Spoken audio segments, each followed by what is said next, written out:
E.T. volá domů. Vítejte v pořadu o zdravé vyživě v produkci NVL Production.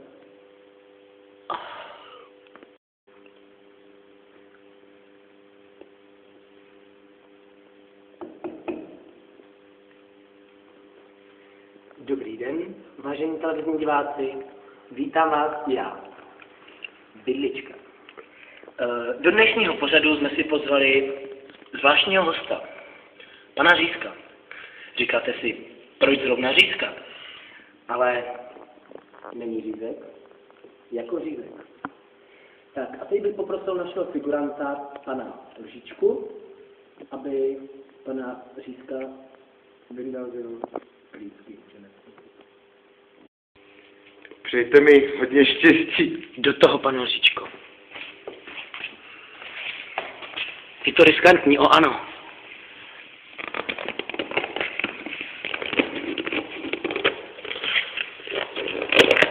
A je venku.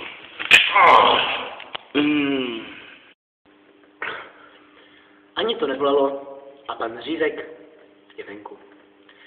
Rozhodli jsme se ho podrobit křížovému výslechu. Pane Řízku, co říkáte na globální oteplování?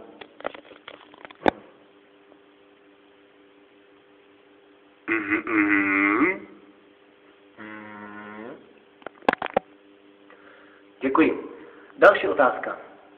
Švejnar nebo Klaus? A proč?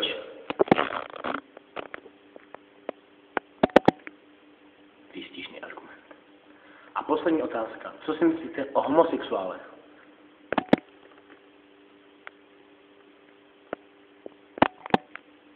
Absolutně s vámi souhlasím.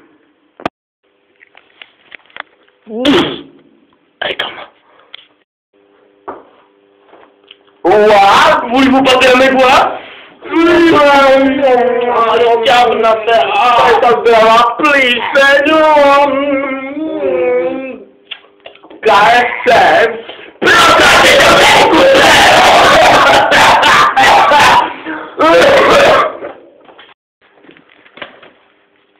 Tak, a jsme zpátky. Nakonec bych chtěl pan Řízek pronést něco k vám, divákům.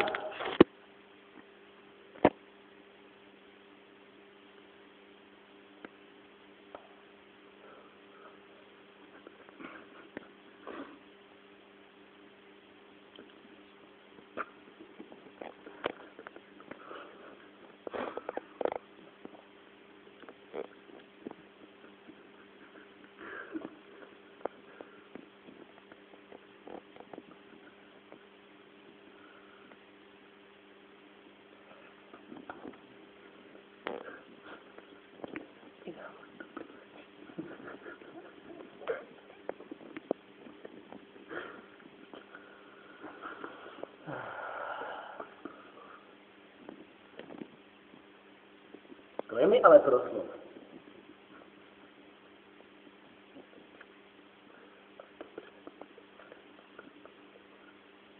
Dobře, tak pane Řízek, musíme končit.